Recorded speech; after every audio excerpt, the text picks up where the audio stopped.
सुबह के समय आईपीएस रीना कुमारी भेष बदलकर बिना किसी सिक्योरिटी गार्ड और बिना किसी तामझाम के बाजार जा रही थी। वह खुद अपनी आंखों से देखना चाहती थी कि सिस्टम आम लोगों के साथ कैसे काम करता है। घूमते घूमते उसकी नजर एक पानी पूरी के ठेले पर पड़ी, जो एक शंभू काका नाम के मिडिल एज वाले आदमी का था। वह तेजी से पानी पूरियां भर भर कर ग्राहकों को दे रहा था। चेहरे पर पसीना था, लेकिन आंखों में एक अजीब सी संतुष्टि थी। रीना ठेले के पास जाकर खड़ी हो गई और बोली, काका एक प्लेट पानी पूरी लगाना। शंभू काका ने मुस्कुराकर कहा, हाँ मैडम, बताइए तीखा या मीठा खाएंगी। रीना की आंखों में शरारत चमकी। एकदम तीखा बनाना, ऐसा कि मजा आ जाए। शंभू काका मुस्कुराए, बस मैडम अभी देखिए। उन्होंने एक पानी पूरी उठाई, उसमें बारीक कटे हुए प्याज और आलू का मसाला भरा और फिर उसे पुदीने विमली वाले मसालेदार पानी में डुबोकर रीना की ओर बढ़ा दिया। रीना ने पानी पूरी जैसे ही मुंह में डाली, तभी अचानक आसपास की हंसी ठिठोली की आवाजें थम गईं। रीना ने मुड़कर देखा कि 2 बुलेट बाइक पर 3 पुलिस वाले और उनके साथ एक रौबदार इंस्पेक्टर दिलीप राणा सवार थे। उनकी बाइक ठीक ठेले के सामने आकर रुकी। इंस्पेक्टर दिलीप राणा अपनी मूंछों पर ताव देते हुए बाइक से उतरे और शंभू काका को घूरते हुए कड़क आवाज में बोले, ए शंभू काका, तेरा ठेला आज फिर यहां लग गया। कितनी बार बोला है कि सड़क पर धंधा नहीं करना है, लेकिन तू तो सुधरने का नाम ही नहीं ले रहा है। शंभू काका का खिला हुआ चेहरा पल भर में मुरझा गया। उन्होंने घबराकर अपने दोनों हाथ जोड़ लिए। गरीब आदमी हूं, बच्चों को पालना है, थोड़ा साइड में ही लगाया है, किसी को तकलीफ नहीं हो रही। इंस्पेक्टर दिलीप राणा जोर से हंसा। तकलीफ नहीं हो रही? तू हमें सिखाएगा कि तकलीफ हो रही है या नहीं? और इस हफ्ते का हिस्सा कहां है? लगता है धंधा ज्यादा अच्छा चल रहा है, तभी दिमाग खराब हो गया है। शंभू काका हाथ जोड़कर बोला, नहीं साहब, ऐसी बात नहीं है। अभी बोहनी भी ठीक से नहीं हुई है। शाम तक जो भी बनेगा मैं आपका हिस्सा थाने में पहुंचा दूंगा साहब। इंस्पेक्टर दिलीप की आंखें गुस्से से लाल हो गईं और बोला, शाम तक? हमें बेवकूफ समझा है क्या? तू हमें शाम तक इंतजार कराएगा? शंभू काका डरते हुए बोला, नहीं साहब, मेरा वह मतलब नहीं था। शंभू काका कुछ और कहता, उससे पहले ही एक कांस्टेबल ने आगे बढ़कर ठेले पर रखे पानी के जग को उठाकर सड़क पर फेंक दिया। मसालेदार पानी सड़क पर फैल गया और फिर इससे पहले कि कोई कुछ समझ पाता, इंस्पेक्टर दिलीप राणा ने अपनी भारी भरकम लात शंभू के ठेले पर दे मारी, जिससे पूरा ठेला पलट गया। उबले हुए आलू, कटे हुए प्याज, मटर, मिट्टी चटनी सब सड़क पर बिखर गए। सैकड़ों पानी पूरियां जमीन पर गिरकर गंदे पानी में लथपथ हो गई। शंभू काका की दिन भर की मेहनत, उसकी बेटी के डॉक्टर बनने का सपना, सब उस गंदी सड़क पर बिखरा पड़ा था। शंभू काका जमीन पर बैठकर अपनी बिखरी हुई पूरियों को देख रहा था और उसकी आंखों से आंसू बह रहे थे। यह सब देखकर आईपीएस रीना का खून खौल उठा। एक आईपीएस के तौर पर नहीं, बल्कि एक इंसान के तौर पर।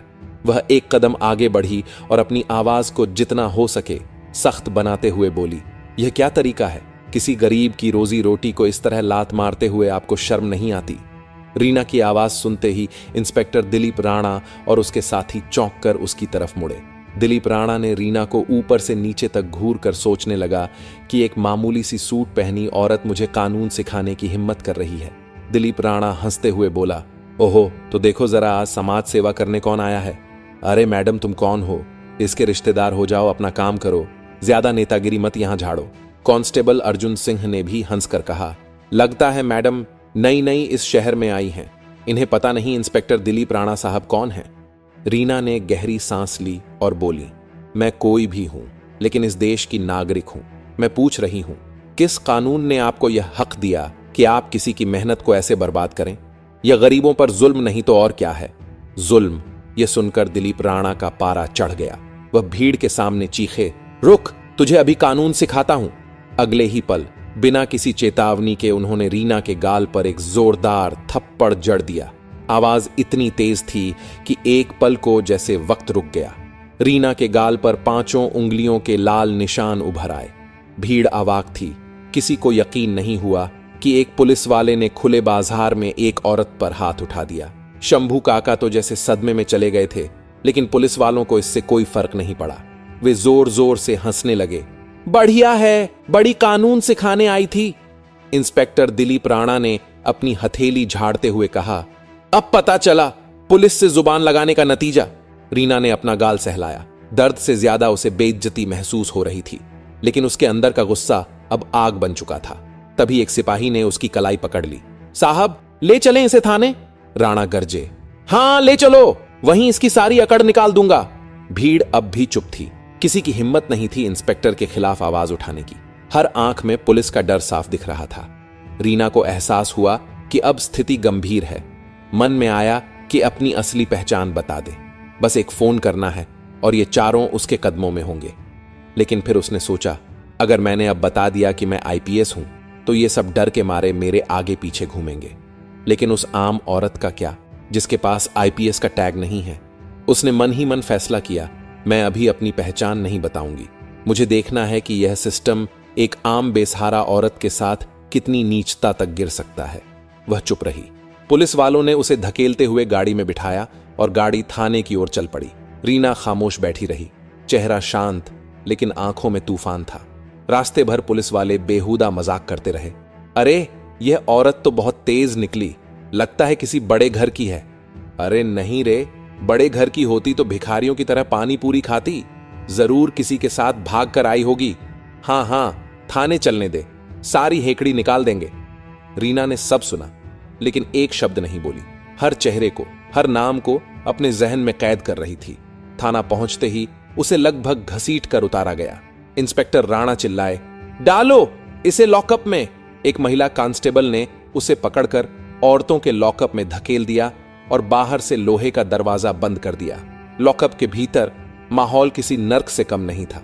घुटन भरा कमरा, कोनों में गंदगी, बदबूदार कंबल कोने में फेंका हुआ। वहां दो और औरतें पहले से थीं। एक का नाम लक्ष्मी, दूसरी 20 साल की राधा। लक्ष्मी ने सहमी आवाज में पूछा, बहन, तुझे क्यों पकड़ा? रीना ने हल्की मुस्कान के साथ कहा, मैंने बस एक गरीब की मदद करने की गलती कर दी। लक्ष्मी ने आह भरी, गरीब?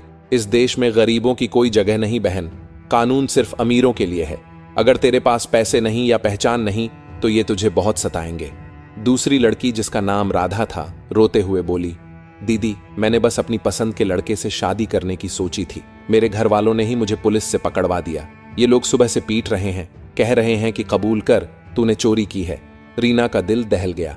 यही थी जमीनी हकीकत, वही सिस्टम जिसकी वह खुद अधिकारी थी। कुछ देर बाद इंस्पेक्टर दिलीप राणा पान चबाते हुए लॉकअप के पास आए। उन्होंने सलाखों से झांक कर कहा, और समाज सुधारक मैडम जी, कैसा लगा हमारा सरकारी मेहमान खाना?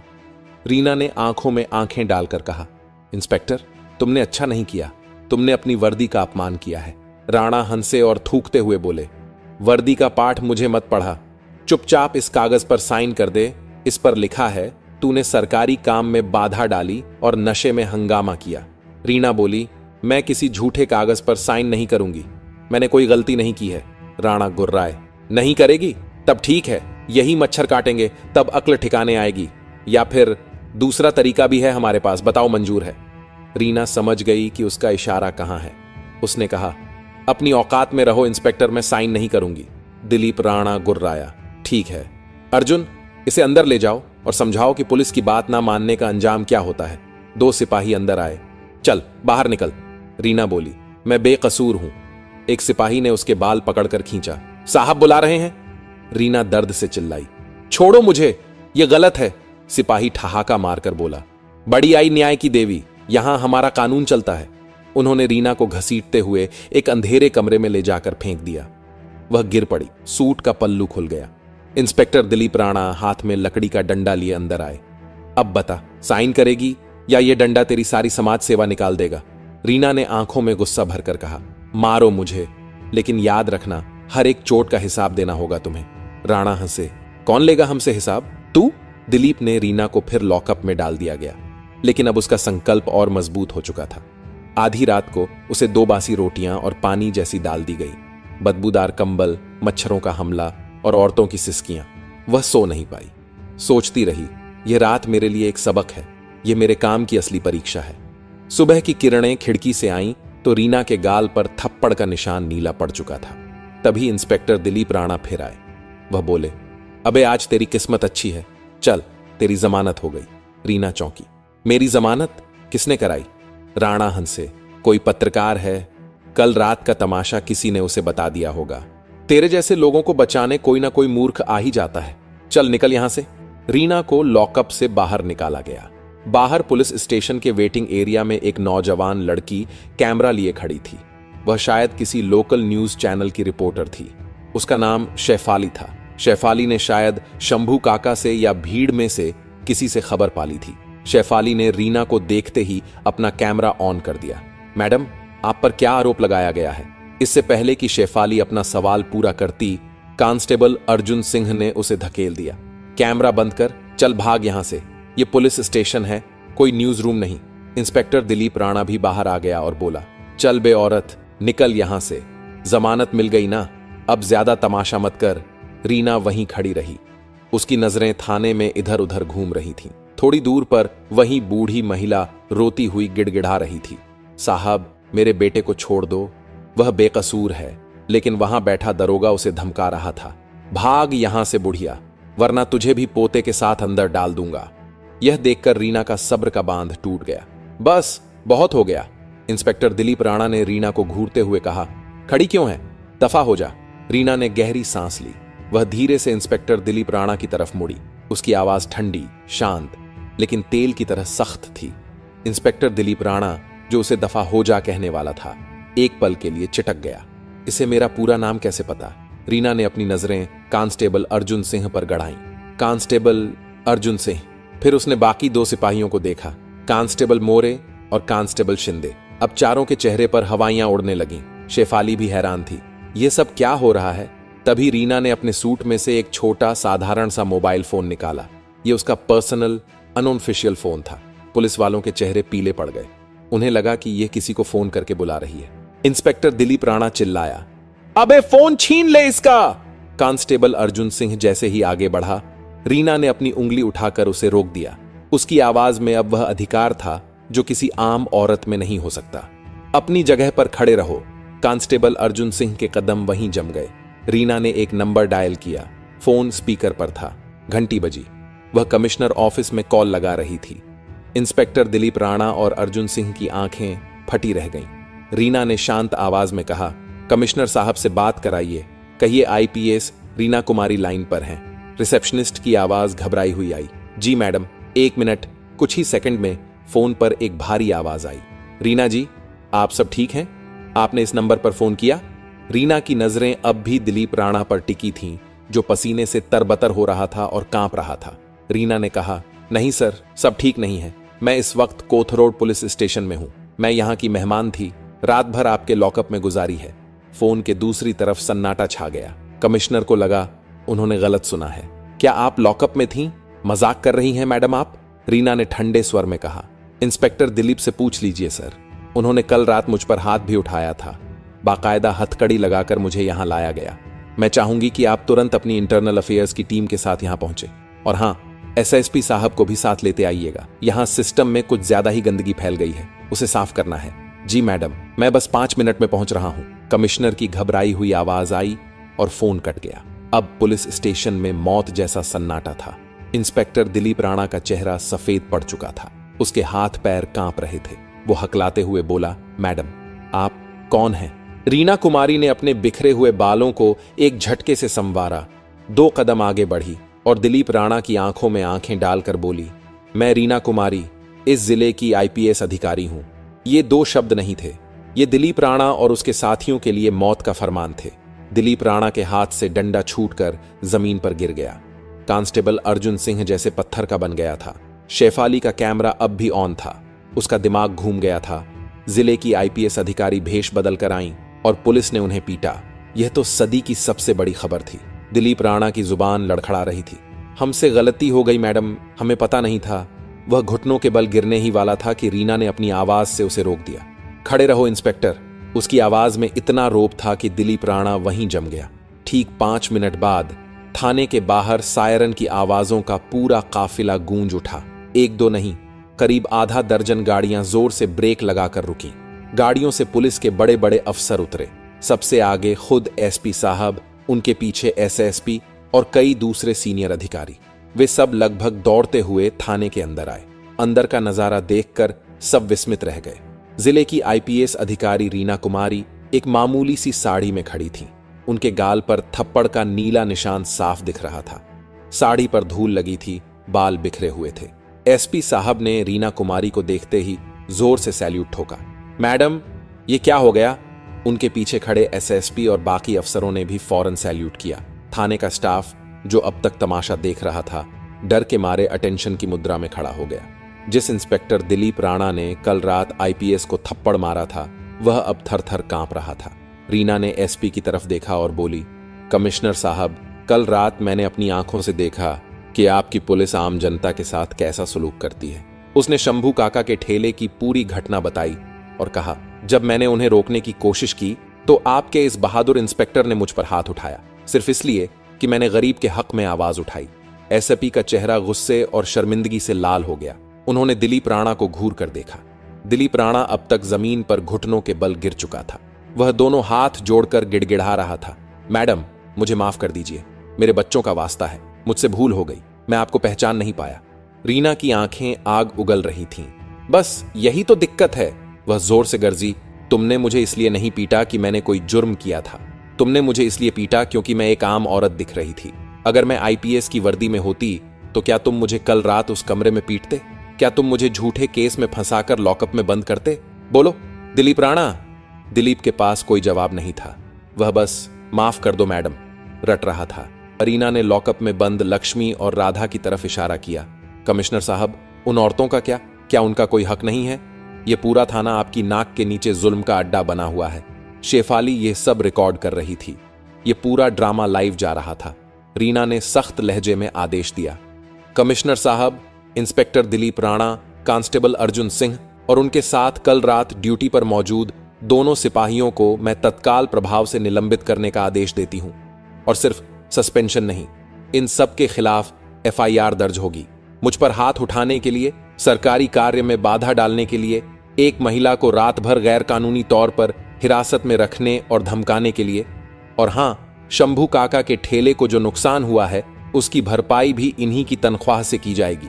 दिलीप राणा अब जमीन पर लौटकर रोने लगा। मैडम, मैं बर्बाद हो जाऊंगा, मेरी मां बीमार है, मेरी बीवी का क्या होगा? रीना ने ठंडे स्वर में कहा, जब तुमने उस गरीब शंभू काका के ठेले को लात मारी थी, तब क्या तुम्हें उसकी बीमार मां या भूखे बच्चों का ख्याल आया था? जब तुमने मेरे गाल पर थप्पड़ मारा, तब क्या तुम्हें अपनी बीवी की इज्जत याद आई थी? पूरे पुलिस स्टेशन में गहरा सन्नाटा छा गया। आज पहली बार कानून ने अपनी असली ताकत दिखाई थी। रीना कुमारी ने एएसपी को निर्देश दिया, सबसे पहले लक्ष्मी और राधा को तुरंत रिहा किया जाए और उनकी फाइल मेरे ऑफिस भिजवाई जाए। मैं खुद देखूंगी कि उन्हें इंसाफ मिले। इसके बाद रीना थाने से बाहर आई। बाहर अब तक मीडिया की कई गाड़ियां और आम लोगों की भारी भीड़ जमा हो चुकी थी। शंभू काका भी वहां खड़े थे, अपनी आंखों में आंसू लिए। रीना सीधा उनके पास गई। शंभू काका उन्हें देखते ही हाथ जोड़ने लगे। रीना ने उनके हाथ पकड़ लिए। शंभू काका, माफी तो मुझे मांगनी चाहिए। मेरे ही सिस्टम के लोगों ने आपकी रोजी रोटी छीनी। मैं वादा करती हूं, आपका ठेला आपको वापस मिलेगा और पूरे सम्मान के साथ आपको म्युनिसिपल कॉरपोरेशन से आधिकारिक लाइसेंस भी दिलवाया जाएगा। आज से कोई आपसे हफ्ता नहीं मांगेगा। शंभू काका रो पड़े। मैडम, आप तो देवी हैं, आपने हमें बचा लिया। रीना ने कहा, मैं देवी नहीं, बस अपना फर्ज निभा रही हूं। फिर वह मीडिया की तरफ मुड़ी। शेफाली ने माइक आगे किया। रीना बोली, आज जो हुआ वह शर्मनाक है, लेकिन यह एक शुरुआत भी है।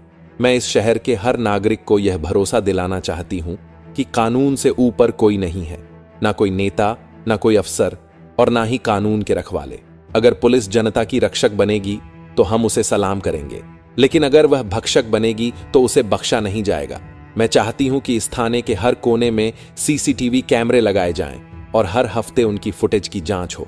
कमिश्नर ने सिर झुकाकर कहा, जी मैडम।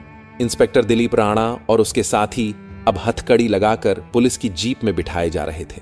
कल तक जो वर्दी उनका घमंड थी, आज वही वर्दी उनकी बेइज्जती का सबक बन गई थी। उनकी नौकरी, उनकी इज्जत, सब एक रात में खत्म हो गया था। रीना कुमारी अपनी सरकारी गाड़ी की तरफ बढ़ी। वह थकी हुई थी, उनके गाल पर दर्द था, लेकिन दिल में एक गहरा सुकून था। उन्होंने आज सिर्फ एक ऑफिसर के रूप में नहीं, बल्कि इंसाफ की आवाज बनकर सिस्टम की गंदगी को साफ किया था।